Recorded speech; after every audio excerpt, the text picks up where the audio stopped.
네, 오늘도 각 처소에서 또 이렇게 현장에 나와서 주님 앞에 기도하는 여러분들을 주님의 이름으로 환영하고 축복합니다. 한 가정에서 이런 일이 있었습니다. 신문을 보던 남편이 이렇게 투덜거렸다고 합니다. 이놈의 주식 또 떨어졌잖아.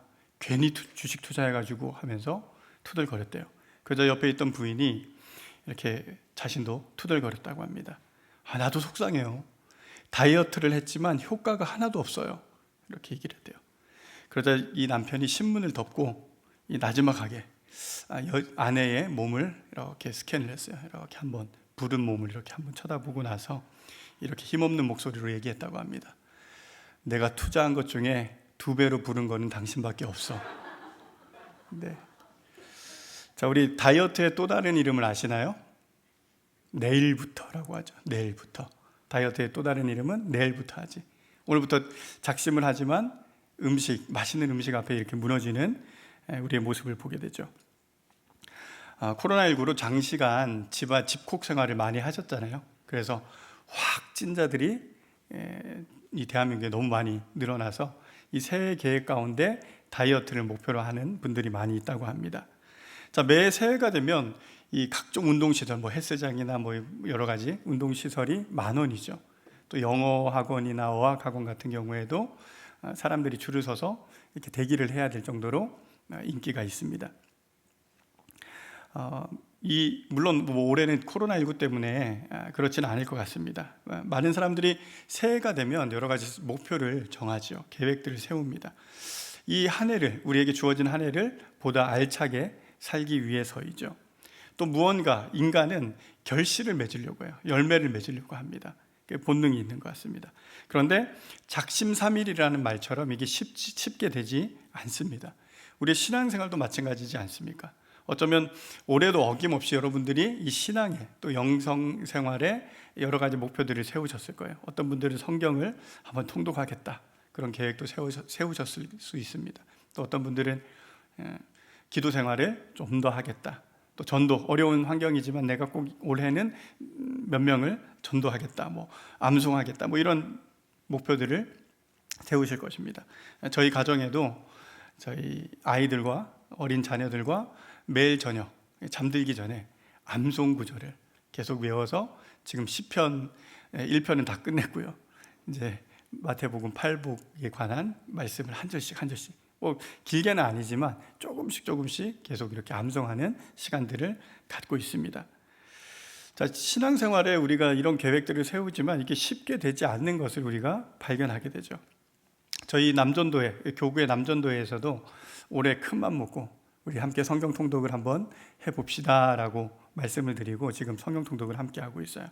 유튜브에 보면은 여러분들도 한번 참조해 보시기 바랍니다. 하루 20분 공동체 성경 읽기라는 채널이 있어요. 거기 가면은 드라마 성경으로 한 20분 분량의 성경을 이렇게 읽어주고 사파까지 돼 있어서 쉽게 핸드폰이 있으면은 어디서나 이렇게 할 수 있는 부분이 있습니다. 저희가 올 초에 이제 임원부터 시작해서 우리 목자님들한테 권면을 해서 또 이 목자님들이 양무리에 모든 양무리가 참여하는 것은 아니지만 그렇게 참여를 하고 있습니다. 자, 어느 형제분이 이렇게 연초에 성경 읽기를 늘 계획을 하는데 항상 창세기를 지나 출애굽기에서 멈춘대요. 레위기에 들어가면 더 이상 진전이 나가지 않고 이렇게 한 해가 지나간다는 고백을 하더라고요. 그런데 이렇게 함께 성경을 읽다 보니까 너무 기대가 되고 올해는 다 읽을 것 같다라는 아주 그런 고백을 했습니다. 자, 마치 어떤 형제님이 그 얘기를 듣더니 이런 얘기를 하는 거예요. 우리가 학창시절에 문제지를 사서 이번엔 공부를 해야지 하고 몇 페이지, 1단원, 2단원, 항상 그 책은 1단원, 2단원만 빽빽하게 문제풀이가 되고 뒤에는 깨끗한 것처럼 우리의 성경책도 창세기와 출애굽기는 이렇게 조금 읽은 표가 나는데 그 이후에는 깨끗했다, 이렇게 표현을 하기도 했습니다. 자, 우리가 홀로 성경을 읽거나 이 신앙생활에 있어서 또 여러 가지 계획과 목표를 세우지만 홀로 하기에는 참 힘든 것 같아요. 그렇지만 함께 우리가 할 때에 이 모든 것들을 우리가 감당할 수 있음을 보게 됩니다. 그래서 하나님은 우리를 교회로 불러주셨고 또 서로를 격려하고 세워가고 있는 것 같습니다. 자, 여러분은 올 한 해 어떤 영적인 목표를 세우셨습니까? 또 어떤 열매를 맺고 싶으십니까? 자, 코로나19로 많은 제약이 있을 수 있습니다. 하지만 우리가 포기하지 말고 꼭 올 한 해는 우리가 세웠던 이 계획들을 또 결실들을 맺으시기를 소망합니다. 자, 오늘 성경에서 우리가 함께 본 성경에서 예수님은 포도나무의 비유를 들어서 제자들에게 말씀하고 있습니다. 자신은 포도나무이고 제자들은 가지라고 말씀하시죠. 그리고 열매 맺지 않는 가지는 아버지, 농부인 아버지께서 제거하신다. 그리고 더 많은 열매를 맺게 하기 위해서 깨끗하게 하신다. 가지를 치신다라는 말씀을 하고 있습니다. 또한 가지는 스스로 열매를 맺지 못하기 때문에 그 가지가 포도나무에 붙어 있어야지 많은 열매를 맺는다라고 말씀하고 있습니다. 이처럼 더 많은 열매를 맺기 위해서 가지치기의 과정은 필수적이다라는 겁니다. 자, 왜냐하면 이 불필요한 가지들이 많다 보면 그 영양분이 열매에까지 뻗치지 못하기 때문이죠. 그래서 이 가지치기는 더 많은 열매를 맺기 위해 하는 것입니다. 자, 우리 삶에서도 이 가지치기가 필요하다는 거예요. 불필요한 가지들이 많다면 우리가 맺어야 할 열매들을 맺지 못한다는 것이죠. 여러분들 지난 한 해의 삶을 한번 돌아보시면서 여러분들 삶 가운데 어떤 불필요한 가지들을 정리하셨는지 한번 돌아보십시오. 물론 우리가 그 생가지를 끊어내는 그 과정 자체가 매우 아픈 일이죠. 그리고 그럼에도 이 과정은 우리에게 꼭 필요합니다. 자, 오늘은 포도나무의 비유의 말씀을 통해서 우리에게 주시는 교훈, 또 우리가 올 한 해 또 풍성하게 결실을 맺기 위해서 우리가 해야 할 것에 대해서 함께 상고하는 시간 가지려고 합니다. 첫 번째로는 앞서 말씀드렸듯이 우리가 열매를 맺기 위해서 또 결실을 맺기 위해서는 불필요한 가지들을 제거해야 한다는 것입니다. 한번 따라해 보실까요? 불필요한 가지들을 제거합시다. 네, 오늘 2절 말씀 함께 보시면 무릇 내게 붙어 있어 열매를 맺지 아니하는 가지는 아버지께서 그것을 제거해 버리시고 무릇 열매를 맺는 가지는 더 열매를 맺게 하려 하여 그것을 깨끗하게 하시느니라. 포도나무에 붙어 있지만 열매를 맺지 않는 가지는 하나님께서 또 아버지께서 제거해 버리신다라고 말씀하고 있습니다. 이어지는 6절 말씀에서는요, 이 제거된 가지가 어떻게 되는지 보여주고 있어요. 이 제거된 가지는 열매를 맺지 못하죠. 그렇기 때문에 밖에 버려집니다. 불에 던져 태워지게 될 것을 말씀하죠. 6절 말씀 함께 볼까요? 사람이 내 안에 거하지 아니하면 가지처럼 밖에 버려져 마르나니 사람들이 그것을 모아다가 불에 던져 사르느니라. 그런데요, 열매를 맺는 가지도 똑같이 가지를 치신다라는 거예요. 똑같이 가지에 가위를 대시는데, 자, 전자는 열매를 맺지 못해서 잘라져 나가는 반면 후자는 더 열매를 맺기 위해서 가지치기를 한다라는 것입니다. 자, 가지라고 다 한 나무에 붙어 있는 가지라고 다 같은 가지가 아니다라는 것이죠. 이 둘 사이에 결정적인 차이가 있어요. 오늘 본문에서 뭐라고 얘기하고 있습니까? 열매를 맺냐, 열매를 맺지 못하느냐라는 차이가 있다라는 거예요. 우리가 본문을 좀 더 이해하기 위해서는 이 이스라엘의 이 포도나무를 재배할 때의 상황을 좀 살펴보시면 더 이해가 될 것 같습니다. 자, 이스라엘에서 이 포도나무를 재배할 때 가지치기는 1년에 2번을 가지치기를 한다고 합니다. 자, 먼저 봄과 가을에 이렇게 2번을 하는데요. 개화기인 봄에 진행되는 가지치기는 이 실과를 더 많이 얻게 하기 위해서 가지를 친다고 합니다. 자, 두 번째 가지치기는 그러면 포도를 수확한 이후에 가을쯤에 가지치기를 하는데요. 이때는 한 해를 돌아보며 열매를 맺지 못했던 가지들을 끊어낸다라는 거예요. 쓸모없는 가지들을 이제 끊어내고 그것을 모아서 불사른다라는 것이죠.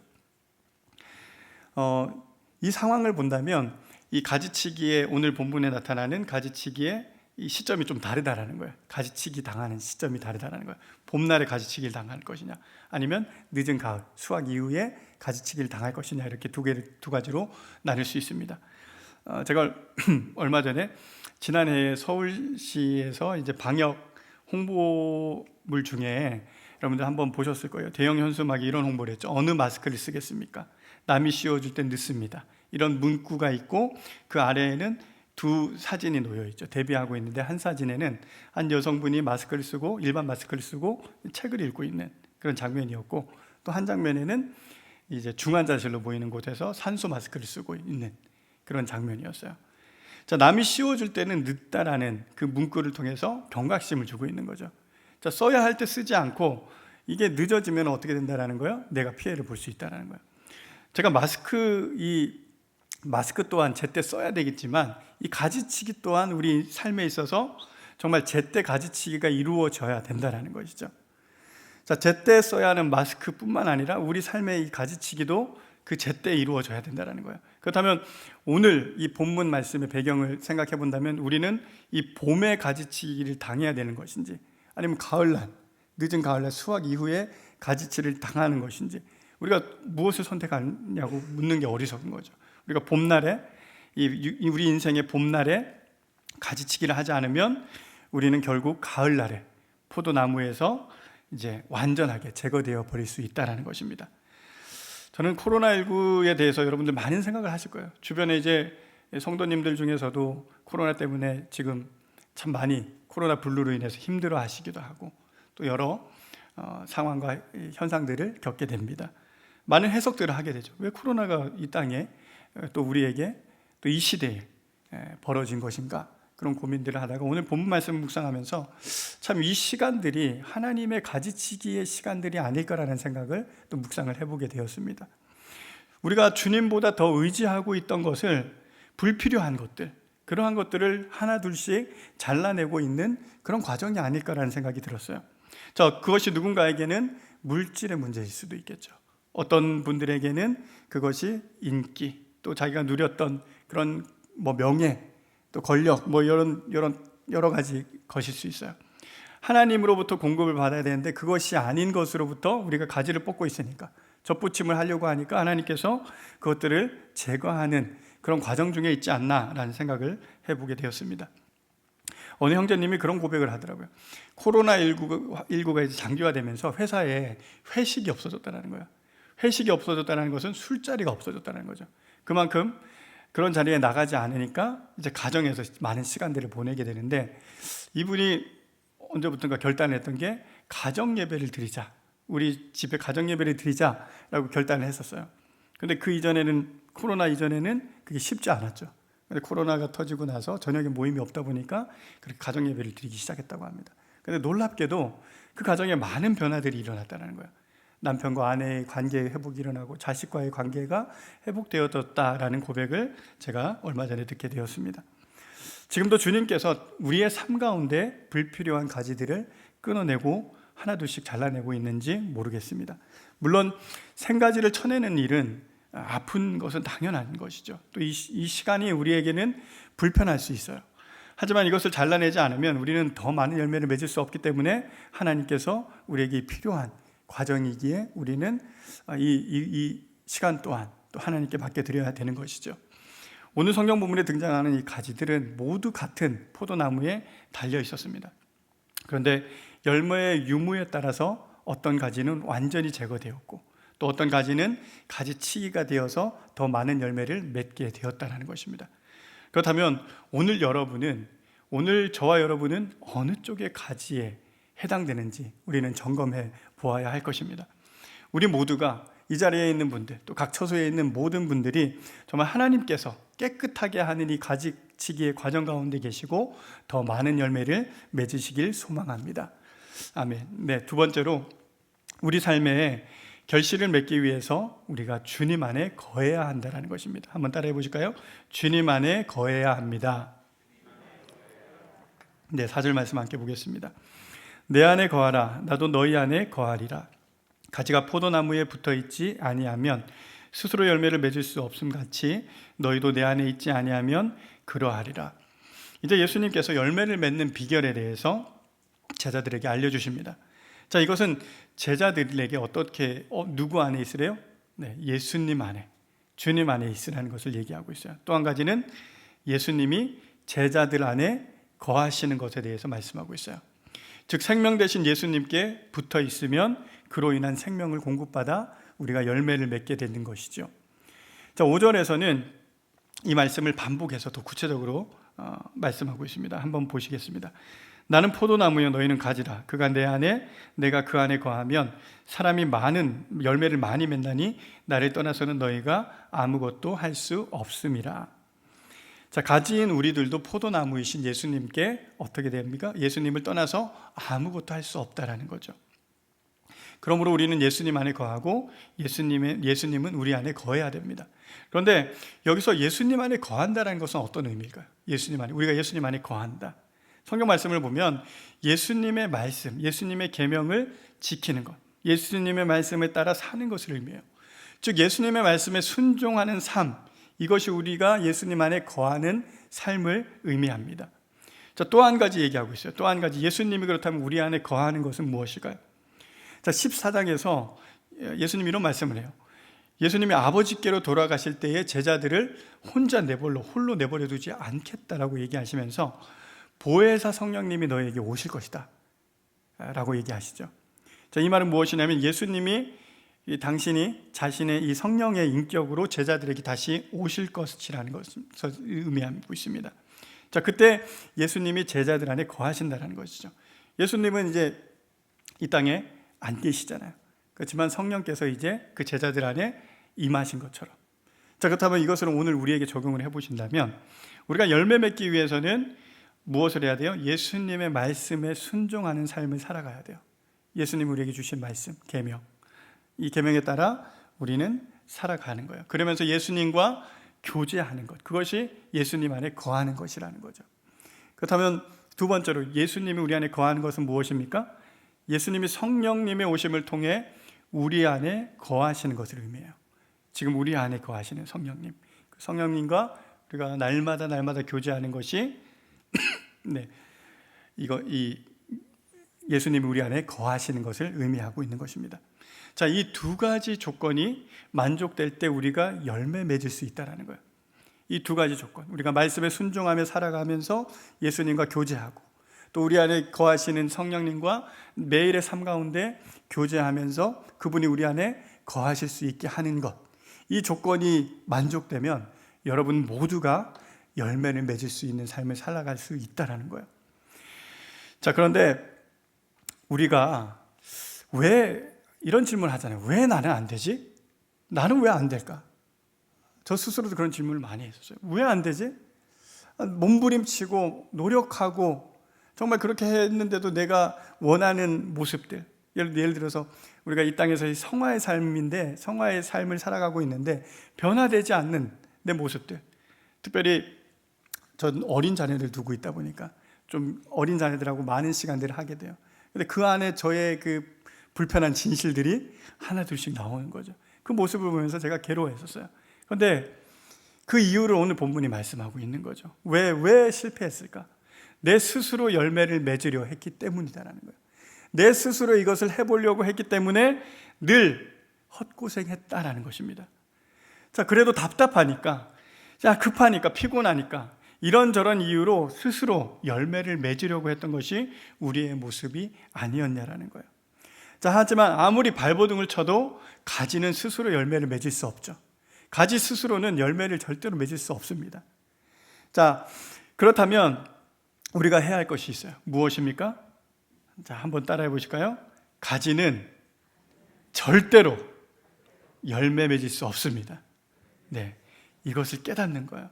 아, 가지인 내가 열매를 맺으려고 했구나 라는 깨달음을 주시더라고요. 그때부터 제가 내 힘으로, 내 능력으로, 내 노력으로, 내 지혜로 하기를 다 내려놓았습니다. 하나님 앞에 또 하나님 말씀대로 어떻게 하면 할 수 있을까 고민하기 시작했고요. 그로 인한 몸부림을 치기 시작한 것이죠. 사랑하는 교우 여러분들은 지금 스스로 한번 점검을 해보십시오. 내가 내 스스로 열매를 맺으려고 하고 있다 보니까 지금 주변에 열매가 맺히는 것이 아니라 그의 반작용된 열매들이 내 삶 가운데 나타나고 있지 않은지 한번 점검해 보시기 바랍니다. 우리가 아무리 노력하고 애를 써도 가지 스스로 열매 맺을 수 없다는 것을 우리가 인정하십시다. 이것이 오늘 우리에게 주시는 하나님의 말씀입니다.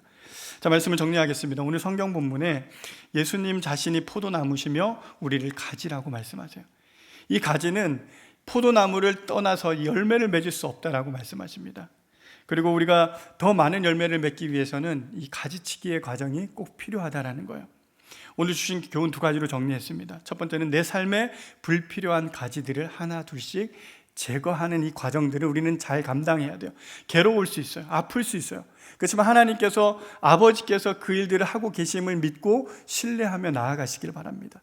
또 한 가지, 이 열매 맺기 위해서는 우리가 주님 안에 거하시길 바랍니다. 이것이 뭐 영적인 일뿐만 아니라 우리 삶의 모든 영역에서 일어나는 일이에요. 그렇기 때문에 우리는 하나님의 말씀에 순종하고 또 성령이 내주하심을 믿고 그분과 날마다 교제하는 삶을 우리가 살아갈 때, 우리 표가 무엇입니까? 2021년 성령의 역사가 넘치는 교회잖아요. 성령의 역사가 넘치는 가정이 될 줄 믿습니다. 성령의 역사가 넘치는 내가 될 줄 믿습니다. 이러한 은혜가 오늘 저와 여러분들에게 있기를 주님의 이름으로 축원드립니다.